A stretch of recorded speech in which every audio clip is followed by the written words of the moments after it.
Well, it's January 2019, and this is the time of year when everybody wants to know what's going to happen in the coming year in the financial markets. And we're going to bring in a couple of folks, not so much to give you predictions because nobody can do that. Today, we're going to bring in Alhambra CEO Joe Calhoun and Alhambra's head of global research information, Jeff Snider, and just let them have a conversation about what they're thinking about. So, Joe, let's start with you because I indicated there we don't make predictions. Well, now you said people can't make predictions, but they do. They make predictions all the time. They're just not very good at it, and neither are we. So we kind of shy away from that. Well, if anybody ever says in the market that they know exactly what's going to happen and when, they're either very lucky or they're lying. Yeah, and generally it's the latter. Usually lying. Yeah, that's the kind of guy you want to run away from very quickly because he's about to try to sell you something. So. Yeah, look, I mean, I wrote this piece that we put out a couple of days ago. You can call it Outlook, you can call it whatever you want, but bottom line is we can't really predict the future. So what we try to do, and what Jeff and I spend a lot of time on, is trying to analyze the present, which isn't as easy as it sounds, but it does work. But this is a unique time of year. First of the year, man, everybody's breaking out their New Year's resolutions. They're gonna lose some weight. They're gonna change their diet. They're gonna join the gym, which I'll tell you, I went to the gym yesterday. And as you know, I'm a gym rat. I've been in the gym for a very, very long time. I've been doing this for 40 years now, almost, going to the gym on a regular basis. So every January, you go in the first week of January, and the place is so crowded you can barely get in there. Everybody's made their New Year's resolutions. They bought their gym membership, and they are going to show up, and they're going to do it this time. And I hate this time of year because it's always so crowded. I went in there last night to the gym, and you have to wait on every machine. I walked over to get on an elliptical, and the guy there says, "Oh, I'm saving that." And I said, "What do you mean you're saving?" He said, "Well, my girlfriend's in the bathroom." And I'm like, "Look, you can't save the elliptical machine because your girlfriend's in the bathroom putting on her makeup. Okay, that's just not good gym etiquette. It just doesn't work that way." But look, anybody that wants to come in and get fit, that's great if you're really going to do it. But I will just tell you, the vast majority of those folks aren't going to be there in 2 weeks. They're going to get tired of it, and they're going to look at that credit card charge every month. They're going to look at that thing that's going to make them feel guilty. And they're going to look at it. And they're going to keep looking at it. I'm just going to give them a hint. Just cancel it now. You're not going to make it anyway. Vast majority. Just cancel. Save that $50 a month for the gym. Put it in a good mutual fund. And if you keep sitting on the couch eating those full bags of Pepperidge Farm cracker or cookies, yeah, your heart will explode, and at least your heirs will have some money. So just save that buck, and that way my gym won't be crowded anymore. Well, hang on, because the parking lot will be empty by March 1st. What, in March? Oh, you kidding me? It'll be empty by January or February 1st. Because the folks will not make it till March, man. Well, why don't you bring Jeff in, and let's talk a little bit about that conversation you guys had yesterday. Yeah, we spent some time on the phone yesterday. Jeff and I talk pretty frequently, but we had a long conversation yesterday, and I think that we're looking at what's going on in the world, and the economy, the global economy, slowing down. And Jeff, I think, has done an incredible job this last year in 2018 identifying this slowdown that we're seeing now. He's been talking about this really since April and May. Jeff, you want to weigh in on that? I mean, you started to see things back in May 29th is actually a date that kind of lives in infamy here. Yeah, it's a lot of stuff that happened before that, but May 29th was kind of like the point at which everything changed. It was a bright, inflection point. And I think your analogy or your idea about the gym, I wish people would make resolutions about following curves rather than going to the gym, because you're not going to stick with the gym. But maybe you can stick with something like the Treasury curve or Eurodollar futures, because these kinds of things have been telling us a lot of information all along. And people, like you point this out all the time, Joe, people only now are paying attention to yield curves, and they're doing it for all the wrong reasons. It's like, well, they don't really know. They don't really know what they're looking at, do they? I mean, I made a prediction in this. I don't make many predictions, but I did make one in this piece that I wrote, which is that, look, everybody and his brother wants to talk about the yield curve now. Everybody thinks they know exactly what they're doing. And kind of the narrative has become, well, we can't have a bear market without a recession, and we won't get a recession without an inverted yield curve. And they're not, and quite frankly, they don't even know what an inverted yield curve really means, but that's beside the point. So here's my prediction. My prediction is we will get a recession. Either the yield curve will not invert, or it'll invert, but it'll stay inverted for a long time. And you'll see all these articles about how the yield curve doesn't work anymore, and then you'll get the recession. Or, and I would just say too, that narrative about you're not going to get a bear market without a recession, I think we already blew that out of the water. The S&P was down 19.8 on a closing basis from high to low. I don't know about you guys, but that's close enough for government work in my book. Minus 20 is supposed to be a bear market, but I think 19.8 is just close enough. Yeah, So, Joe, I think, eventually you could be right about a lot of that, especially about the yield curve. I don't think, the yield curve has been in such a special shape for a long time, and I don't think people appreciate what that is and what that means. And so, the inversion to me is not even an important issue, at least inversion as it's being talked about as a recession predictor. The better predictor are the things like we talking about, the May 29th, big collateral call. What's happened inversion in Eurodollar futures. And, I'll put it as sort of an analogy here. We had this big, massive move in treasuries and German bonds and all these safe assets back in May 29th, which to me suggested a major problem in offshore, these global repo markets that take place and move massive amounts of money around or not around. And then a few weeks later, we had just a slight inversion in the Eurodollar futures curve show up. It was, it was never more than a couple basis points, which, to the fact that it showed up at all was something that people should have paid attention to. And the analogy is if you're home in your bathroom and you think you hear a leaky pipe up in the wall, you start to pay attention to something like that. Maybe you're not sure what it is, but you hear something behind the wall. It sounds like a leak. It's something that to be concerned about. And then, one day you're downstairs in your living room and you look up and there's a huge spot of water on the ceiling. And you say, okay, now I really have a problem. And so that's kind of what the curve was. And that's what happened in December. We went from, okay, maybe there's something, we hear a little bit of a drip behind the wall. And there's probably something there, but, it doesn't seem to be too bad because nothing's really happening. And then all of a sudden there's a big water spot. And, all right, now I got to get this fixed. But the problem is, where the analogy kind of goes into the absurd is that instead of calling a plumber, people are saying, well, we'll call Jay Powell. Well, Jay Powell isn't a plumber, but, his great-grandfather was a maestro plumber, or, he comes from a long line of plumbers. It turns out Jay Powell is a psychologist. And so his job is not to fix the leak. His job is to tell you there is no leak, or to get you to believe that it's not a leak or it's not a problem. And so that's kind of where we are. We have this curve change, especially, I told you yesterday, I'm a gamma guy. It's the rate of change that matters. We go from a small inversion that says, okay, that maybe something's wrong, to massive inversion of the whole curve through December. It's like, okay, something's really wrong here, and it's not something that people are going to easily identify with. Well, let's back up for just a second, because I want to kind of I want to say that let's get this more in layman's terms. Because I think a lot of times, listen, people talk about the yield curve, and all they're looking at is the 10-2. They're looking at the 10-year Treasury note, the 2-year Treasury note, and they think that's the yield curve. But we look at a whole bunch of different things. And, when we talk about a yield curve inversion, you talk about the curve is inverted, massively. I mean, we saw a lot of articles. I'm sure a lot of people saw these articles about, oh, well, there was an inversion of the 3-year and the 5-year Treasury note. That's not what we're talking about. Look, there are a whole bunch of different yield curves out there, and there's a bunch of different ways to look at this. What we're looking at here is an inversion of the Eurodollar curve. And the Eurodollar, listen, all Eurodollars is in this sense, is short-term money that's outside the United States in a sense. It's dollar denominated, but it's outside the United States. But by the way, we live in a global world, a global economy. All this stuff is connected. And if something happens bad in China or in Germany or wherever, and we'll get to Germany in a minute because they've had some really bad numbers here lately, then, it has an impact everywhere.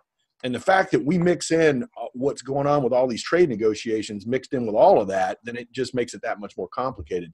But Eurodollars, what we're talking about here is that, let me put it this way. The market always, I said we always trying to figure out and analyze the present. The market's always trying to tell you something. And as I said in the thing I wrote, different markets, I think that there is a wisdom of crowds, but all crowds don't have the same IQ. Stock market crowd is not the brightest, not the sharpest knife in the drawer. And we tend to think of bond people as being a little bit sharper. And by the way, if you've ever been in a Wall Street firm and you know traders in the equity side and traders in the bond side, Yeah, you know that's true. If you haven't been there, you know. Look, it's all the the guys down in the equity trading desk. Those are all guys that used to play football. The guys over on the bond desk are all the nerds, all the eggheads who know how to use a slide rule, or at least in the old days knew how to use a slide rule.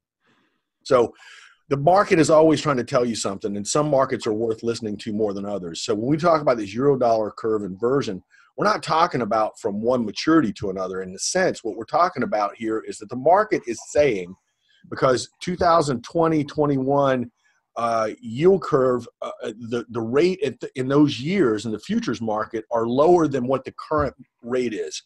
So in other words, the futures market is saying that rates are going to go down over the next couple of years, where everybody and his brother seems to be worried that Jay Powell is going to raise rates, when the market is saying not only is he not going to raise rates, he's actually going to cut them. So if you think about what that means, if the Fed, well, not necessarily the Fed, but the market is saying that rates are going to be lower 2 years from now, you got to understand that that does not mean that things are going to be great. Look, this narrative. That's a hugely important point. You try to get me to stress this all the time. We're talking about probabilities here. Yeah. The Eurodollar futures market is not saying 3 months LIBOR is going to be 2.67%, in June of 2021. That's not what it's saying. If the curve structure is exactly like you laid out here, where it looks like it's inverted, where rates are going low over time, what the market is basically saying is that there's an increasing probability that as time progresses, interest rates are going to fall rather than rise. And then, of course, you and I and everybody else with a brain will know, well, if that's the case, nothing good has happened between now and then. It's not set in stone. It's not definite. It's not the end of the world.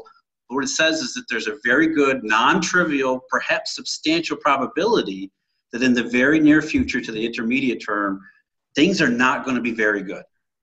Yeah, I think that time issue is really, really important. What I do on the market side and invest in the portfolios is there's kind of a time mismatch between what I'm doing and what you're doing, because you're looking at really long-term things usually. Well, let me put it differently. What most people think of as long-term. See, to us, we look at 2020, 2021, and we don't think of that as long-term. But people who are investing their savings today think 2021 is a long way away. But really, in economic terms, it's really not that far away at all. But a lot of things can happen between, over the next 2 years. And what we try to do is try to navigate that a little bit in the short term, obviously, because we have to be sensitive to portfolio changes and what clients are expecting, but also keeping in the back of our mind of where things are headed. So, the time mismatches and these time mismatches happen all the time too, by the way. One of the things that we've watched this year, we saw that everybody watches U.S. interest rates. Everybody's U.S.-centric in markets. And we see the 10-year nominal 10-year Treasury note yield is falling. What didn't happen, and what really hasn't happened yet, was we haven't seen TIPS yields. Real yields have not fallen that much yet. So what we've seen is a drop in inflation expectations, but we haven't seen a huge drop in growth expectations yet. So, my guess is, and we talked about this from a portfolio standpoint, what that may mean for us is that we want to continue to own TIPS because they're going to catch up. And so we can use this information that we get from you, from the research that you do, and use it and apply it directly to our portfolios. But let's take the conversation and head it now into credit spreads, because that's part of what we watch too. Yeah, it is, Bob. And I think, credit spreads are what we use as kind of it backs up what we see in the yield curve and the other bond markets. Look, the Treasury market is kind of a pure place where you don't have to really worry about credit risk, so you don't get any mixed signals. Those credit spreads that we look at, credit spreads have moved wider this year. What's interesting to me is that they haven't moved nearly as much as they did back in 2015 and 16, the last time we had a slowdown. Look, I think the message here is that we're having a slowdown. We don't know the magnitude, where it's going to end up. We don't know any of those things. We do think, by the way, that we generally kind of think we overshot on the upside from the tax cuts. We think the market, really a lot of people were expecting this kind of 3% plus growth to be persistent. We never really saw that. And Jeff and I both have been writing about this all year long. All year last year was that, look, this boom narrative really is just not true. Yeah, we had a little bit of an acceleration, but it really didn't last very long, and it really didn't amount to a whole lot. And the bottom line is that we didn't change enough things to really get that to happen. So credit spreads have moved wider. It's an indication that we're slowing down. In this case, just like in 2015 and 16, most of the credit spread widening has been about energy, about oil markets, because we have this big shale production in the United States now. So it's funny, we used to be, when oil prices went down, it was a positive for the U.S. economy. Now it's turned into a negative because we've become dependent on that for growth. I don't like that, but it is what it is. But also it's getting back to the point about rate of change in gamma. If oil prices crash, say 60% over the next 5 years, that would be terrific. That would be huge. But if they crash 60% in 3 months, that's a bad thing. That's not a good thing. And it goes back, credit spreads, they didn't, you've said this all year, they weren't rising through much of the year. And then all of a sudden at the tail end of the year, when oil started to go down and started to, liquidation started to show up, that's when the credit spreads blew wider, but they did so very quickly. So, well, and looking at this stuff too, knowing now that the U.S. economy is sensitive to oil prices, at least in the short term. Listen, by the way, I think you're absolutely right. I would love it if the whole shale industry shut down. I don't think that I don't think that our economy should be dependent on oil prices. No, that is just not a good place to be. It'd be sad for those folks in North Dakota and Pennsylvania, but you know what? That's too bad. That's exactly right. I mean, look, you can't run an economy for the minority. You have to run an economy and hope the economy works for the majority. And that's one of the things that we've been talking about for a long time too, is that it's really not working for the majority, and we'd like to get back to that. I would just say one other thing on credit spreads. Like I said, they have widened. Look, they could still go wider here. If oil prices do fall from here, look, the shale industry is not profitable under $50. We're at 49 today. We've had a bounce off the lows. We got down to 44 and change, I think was the low. We're back up around 50 now. We're around 49 and change today. Look, I suppose it's possible it can just go right back up. I mean, it did in 2015, 16. I don't think it's going to, but it could. We don't know. But if oil prices stay under 50 for any significant length of time, you're probably going to see those spreads widen a little more. But as I've said before, I don't think it would be that bad from just oil this time, because we've been through it once already. And these companies, a lot of them are hedged. They've hedged production out 2 or 3 years. And the reason they did that was because the banks wouldn't loan them any money to drill any new wells unless they hedged the production. So I think we're in a little bit better shape. What I'm concerned about on credit spreads is not that oil prices keep dropping and the oil industry has further problems. What I'm worried about is that the weakness spreads to other areas and suddenly credit spread starts to widen for other reasons in other industries. That would be an indication the breadth of the slowdown would be growing. That would be a very, very bad sign. We don't have that yet. We'll see. We keep an eye on it. Well, let's go to a topic where I know the two of you disagree somewhat, and that's the dollar. And, I'm just going to sit back and watch this discussion. Well, look, again, it's one of those time mismatches, I think. Look, I am of the opinion that the dollar is going to weaken here. Jeff does not believe that. And look, that's what makes a market. Jeff has been very good about his views on the dollar last year, 2018. I think that the counter trend rally that we got in the dollar was, I think, unexpected by a lot of people, including me. And so Jeff kicked my butt last year on that one. But I think I should have made it count. I do think short term, we're probably going to see some weakening in the dollar. And look, that could be supportive in some ways of the global economy in the short term. Look, the problem we have here is long term. Jeff could talk about that in a minute, I'm sure, but I'll just say my little pitch for short term weakness. And look, short term could be 9 months, 6 months, a year. It could be a significant period of time. As opposed to long term, we're thinking in 3, 4, 5, even 10 years. When we talk about long term, that's what we're talking about. For a lot of people, a year is a long time, but in this business, it's really not. But I think kind of what's happening here, U.S. economy is slowing down. We've seen it in construction. We've seen it in the real estate industry. But again, construction I don't think is a big enough by itself to cause a recession anymore.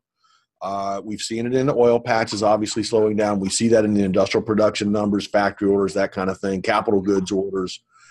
But I think the U.S. economy now is starting to slow some. And what's happening here, in my opinion, is that we're kind of equalizing things. People had this expectation and this belief that the U.S. economy was doing so much better than the rest of the world. And now they're coming to the conclusion and discovering, yeah, that's not really true. The U.S. economy is not that great either. It's okay. It's not terrible. We're not in recession, but it's not a whole lot better than the whole rest of the world. So there's an equalization, I think, of growth expectations around the world. And I think that means that the dollar comes down a little bit, euro goes up some, and we kind of meet in the middle somewhere. I don't think necessarily the euro is headed for its highs of 2017, but I do think we can see some weakness in the short term. And we know, Bob, this is a concept we'll cover in another one of our videos. We have a 4-box matrix that we use to try to determine what we want to do in specific environments. And what those boxes are, those 4 boxes are based on what the dollar is doing and what growth is doing. So we have a box that is rising dollar, rising growth. We have a box that's rising dollar, falling growth, and so forth. Rising dollar, falling growth, by the way, that's kind of where we were at the end of last year. That's the worst block to be in because there is no place to hide. The only thing you can do in that environment is buy treasuries. That's all you got. All right, Jeff, let me hear you make your case. So, there you go. I think, Joe's right about especially the short run here. I mean, what happened in December was a wake-up call to a lot of people, and I think you're exactly right that expectations across the world are going to be reset, and we don't really know how that's going to play out. I mean, like you referenced earlier today, really bad numbers out of Germany, really bad stuff out of China, which doesn't say, this idea that the U.S. is going to decouple and it'll be fine where the rest of the world slows down and maybe hits recession. All it means is there's different timing involved. Germany and China make sense as the leading edge of a downturn, if that's what actually happens up front. And I believe that's consistent with what these curves are telling us, that there's probably something like that ahead. And how that plays out in expectations, U.S. versus Europe versus China versus emerging markets, it's really difficult to tell how that'll play out in the short run. Longer run, I think it's much simpler. I mean, look, the dollar index hit its low the day after Bear Stearns failed. And it's been, it hasn't been up in a straight line since then, but it's a secular trend. And you see it in something like the tick data, for example. This offshore monetary system failed when Bear Stearns did. Well, Bear Stearns nearly failed. It was, shepherded into JP Morgan's arm. And so the system broke down, and that's a dollar positive factor because of essentially these dollar squeezes that take place intermittently through time.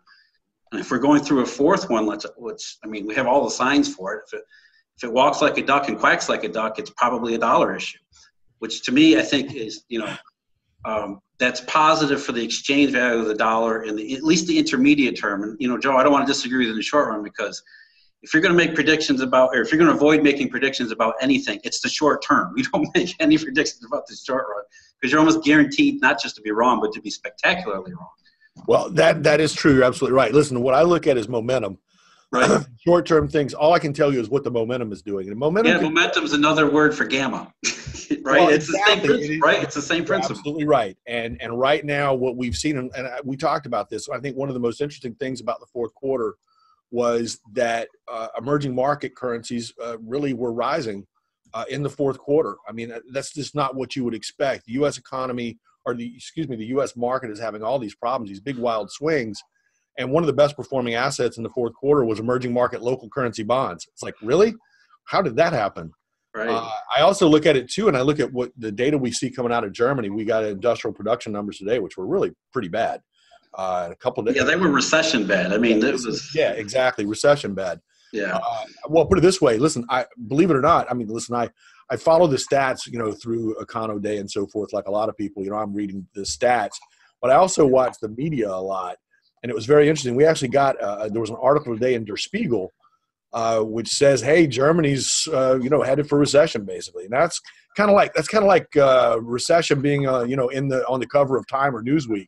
It almost makes me think that maybe you're closer to the end than the beginning, but I'm not sure. You always got to be contrary, right? Yeah, I have to, and I can't help it. Contrary to like the fifth power or something. but it was interesting watching that in the fourth quarter and seeing those emerging markets. And look, emerging markets were up in the fourth, not up in the fourth quarter, but they outperformed the S&P by a pretty wide margin. in the fourth quarter, and particularly in December when things were at their worst in the U.S., emerging markets outperformed. That's kind of strange, not what we would expect. Yeah, well, it's the expectations end of it. It was the emerging markets got hammered early in the year, and everybody thought, well, okay, it'll be an emerging market problem. And as the year progressed, it seemed like this downturn or this uncertainty progressed into the developed world. And I think that's what it was. It was a shock to people who said, wait a minute, this was supposed to be Brazil's problem. Well, and I think Germany. Yeah, and I think too that that also goes to the point of what I do is different than what you do, in that, markets can stretch so far and they can't go any further and they're going to reverse, but that's short-term, intermediate-term stuff, not long-term stuff. I will say this, I'm going to disagree with you a little bit on the long-term too, because I on the dollar, because I have seen, I'm just going to point this out. I don't know what it means. Okay. I have no idea what this means. Again, I watch markets just to kind of listen to see what the market is saying. And I watch momentum a lot. Momentum is extremely important to me because this market, all markets are psychological, but today more than they ever have been in the past. You know that. I mean, this whole thing with forward guidance and the talking from the Fed and so forth. I mean, look, the Fed really doesn't have all that much impact on the economy anymore. They have an impact because they talk and people expect them to do things and they expect their actions to have an impact, when in reality they really don't. I mean, the perfect example is Fed funds. There's almost no transactions in the Fed funds market, and that's their main primary policy tool. Okay, it's a reference rate, I get that, but the point is that they're setting a rate in the Fed funds market where nobody's even using the thing. So anyway, but I would just say that I've been watching and observing there's a shift going on that goes back for a few years now, really to 2016, 15, 16, where we've seen momentum start to shift from equities, U.S. equities, to commodities. Now, to me, that means that the dollar at some point is going to have to be weak. If that trend is going to continue and accelerate, the dollar is going to have to weaken, because commodities are not going to rise if the dollar is really strong. It's just not going to happen. So I'm waiting to see how that plays out. Look, you may be right. Maybe we end up with a very strong dollar and commodities are going to take another leg down, but they're pretty cheap already. So I'm really not sure about that. Hey guys, let's talk about one more thing today. When you were talking about Germany, you talked about recession. So with all the things we've talked about today, where do you see things going here? Jeff, you want to work on that one? Yeah, I thought we were making predictions. What happened here? Well, we're not. You know what, Bob? Let's do this. Let's put it this way, and then Jeff, you can weigh in and tell me how you feel. I think the thing that Jeff said earlier is about probabilities. Yeah. Look, one of the things I look at, and I don't know if Jeff pays any attention to this or not. We've never really talked about it. I look at the Chicago Fed National Activity Index. The CFNAI is 85 different economic indicators combined into one. And it ranges between +1 and -1. At +1, that means that you're growing above trend as fast as you can grow, and -1 is you're in a hole and falling rapidly. The thing generally, will range around, +0.4, -0.4. Traditionally, what we look at is the 3-month moving average. And 3-month moving average, if it gets down to -0.75, you're almost certain you're going to end up in recession. So right now, it's still a positive number. It stayed positive for the entire year of 2018. And all it really said, even though everybody was talking about the Trump boom and all this boom stuff, we're growing at 4% in the second quarter, and it's just wonderful. And the CFNAI never matched that. It said we're growing slightly above trend. And that's what I've been saying for almost 3 years now. We're growing slightly above trend. That's it. We're growing at trend. So I think the likelihood here is that we're now down very close to zero on the CFNAI. And what that means to me is we're growing at trend. And we know where trend is. Trend's 2%. So, Jeff, what you said to me yesterday, and I agree with you, if we kind of overshot on the way up, don't you think we maybe overshoot a little on the way down? Look, are we going to go to 1.5 or 1? Yeah, I think that's entirely possible. I think the idea – the probability of the economic growth falling back to 2% GDP and sticking there, that's actually pretty low. You can say that we're growing at trend, but, to actually stay at the trend all the time, that's not what happens. You go above it for a while, you're below it for a while, and you end up with a trend. So I think we're probably slowing down. Does it go further than that? I don't have any idea. go back to probabilities and curves. In 2017, when everybody was talking about, inflation's going to break out, the economy is going to break out to the upside, the curve, the long end of the curve especially, would flattened around 3% nominal. What that said was that the probability of that happening was very low, that we were not going to break out a trend. We were going to stay in this trend. And then over last year, especially May 29th forward, the way the curve had behaved and where these other curves have behaved said that the probability of going to below trend or worse, or going beyond that into something else, has increased. That's all that's happened. We've gone from a period where the yield curve said, yeah, this boom isn't happening, to now, okay, now that not only is the boom not happening, we have to start measuring downside risk. And what that means is, we have no idea. We can't really say for now exactly what the downside risk looks like. It could be bad. It could be no big deal. But, again, like you point out all the time, in a regime of expectations, going from everybody expecting a boom to, okay, now the boom is gone, that kind of disappointment isn't disappointment. In markets, it causes a lot of people, especially those who are leveraged and overextended, to pull back. And so what we're trying to look for going forward, to avoid making a prediction here and to put it in very general terms, what we're looking at going forward is that when these kinds of expectation regimes fall apart, do they start becoming self-reinforcing processes that take might be a simple downturn into a recession, or a simple recession into a big recession. That's what we're actually looking for going forward. And honestly, it's the curves that are going to tell us. Yeah, I think it's important to understand, we talked about this earlier about the yield curve and everybody thinking that, oh, I've got this nailed. All I got to do is watch for that inversion. Look, there is a scenario here where you don't get an inversion, but you do get a recession. It could be a really bad one. In fact, it may be the worst case scenario. And that is that short-term rates start to fall. Listen, put it this way. Normally what we see right before recession with the 10-2 curve, just to stick to that one since that's the one everybody concentrates on. And by the way, I cite that one all the time because that's what everybody else is watching. And we've talked about the Keynes beauty contest before, where what I'm trying to figure out is what everybody else is thinking. It's like poker. I'm playing the player. It's not like blackjack where it's just, I don't have a player to play. So anyway, normally what you see right before recession is short-term rates will collapse because the market starts to anticipate a Fed rate cut. And the effect is that short rates fall faster than long rates, and you get a spike, a steepening of the yield curve. That's actually the usual recession signal. And that's why everybody looking for an inversion is looking at the wrong thing. But there is another scenario that Jeff and I talked about yesterday where you don't get an inversion, but the whole curve just shifts lower. In other words, what if things suddenly take a turn so far south that long-term rates and short-term rates fall at the same rate? Now you've got a yield curve that stays exactly the same. It's still flat, but it's not inverted and it's not steepening. But the message of that yield curve is still very, very negative. So my point is that you shouldn't take these really simple things that you read about in the Wall Street Journal or, or for heaven's sake, not anything you hear on CNBC, and take it for gospel, because it's a lot more complicated than that. But we are watching it and trying to figure it out. Well, guys, it's been fun, and we'll do this again. So, Jeff, Joe, thanks for being here. And if you would like to read all of the 2019 Outlook, we're going to put that link up on the screen.